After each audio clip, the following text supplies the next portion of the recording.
Bonjour, je m'appelle Julien Dutart, je suis Engagement Manager chez Versus Mine et aujourd'hui nous allons parler d'équipe distribuée et d'agilité.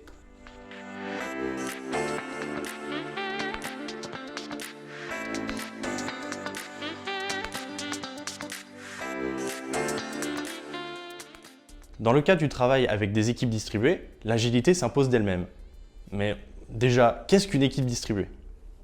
Dans le cadre de cette vidéo, on va faire simple, on va englober beaucoup de choses dans la partie équipe distribuée.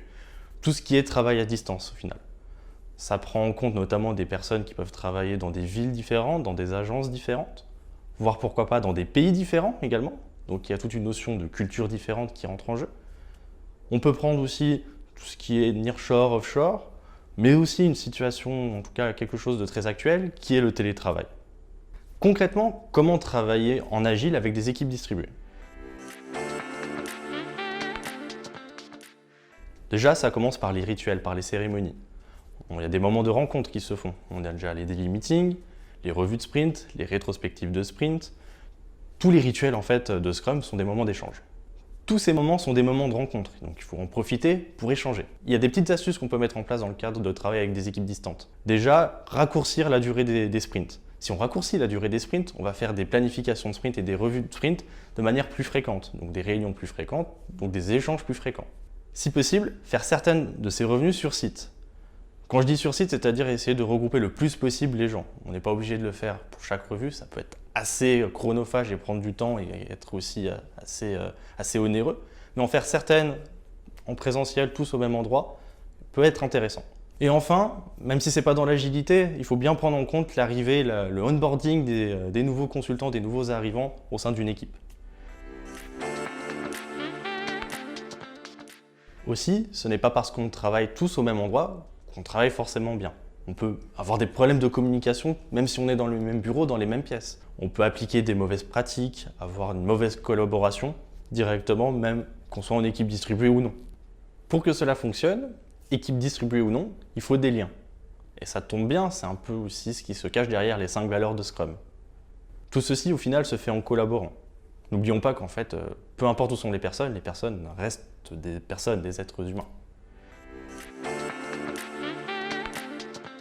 On peut aussi mettre en avant le langage et également les aspects de communication, les outils.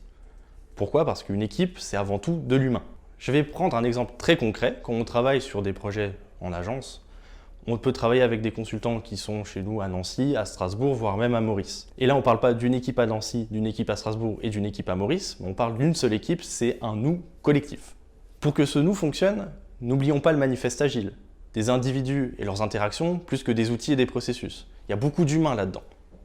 Mais ça ne veut pas dire qu'il faut mettre de côté les outils, encore plus avec des équipes distribuées. Je vais prendre un autre exemple. Imaginons qu'on a plusieurs consultants, 5 consultants qui sont à une agence à Nancy et 1 ou 2 consultants qui sont à une agence à Strasbourg. Le plus simple et le plus important, je pense, c'est déjà de privilégier les échanges par webcam. L'idée, c'est de pouvoir voir directement les autres consultants et de privilégier les échanges en face à face. Si on a plusieurs consultants au sein d'un même endroit, comme je l'ai donné dans cet exemple à Nancy, on peut essayer de faire le plus possible des réunions dans des grandes salles de réunion où tous les consultants sont directement visibles avec un espèce de grand angle afin que chacun puisse voir tout le monde. Pour que ça fonctionne, il faut donc des bons moyens techniques, c'est-à-dire avoir une bonne qualité de vidéo, une bonne qualité de micro et également une bonne connexion Internet. Il est important aussi d'utiliser le même vocabulaire partout, c'est-à-dire si à un moment on a un vocabulaire technique à un endroit ou même fonctionnel, il faut que ce soit le même, peu importe où sont situés les collaborateurs. Donc là, on parle beaucoup d'outils et de moyens au final, mais il y a aussi un enjeu humain derrière cela. Ce que je veux dire par là, c'est qu'il est aussi important d'ajouter des échanges culturels. On reste des collègues au final, on travaille, on a le même objectif, le même projet.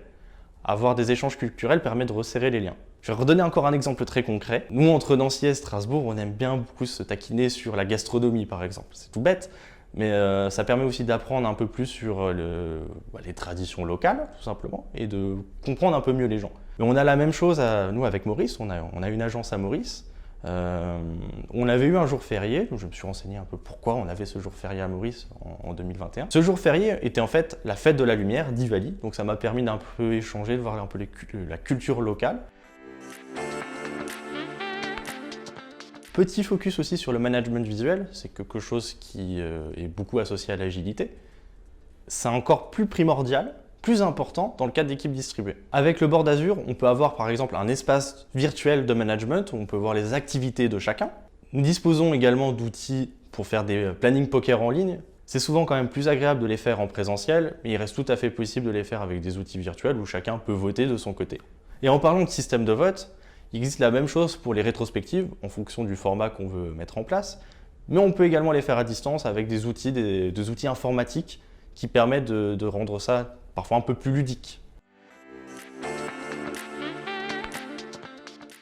Le plus important reste le mindset. L'esprit d'équipe est très important. S'il est là, si on arrive à communiquer, si tout le monde fait les efforts, ça fonctionnera très bien. Par conséquent, je ne sais pas si vous avez remarqué, mais au final, les exemples, les astuces que j'ai donnés fonctionnent aussi bien avec des équipes distribuées qu'avec des équipes en présentiel.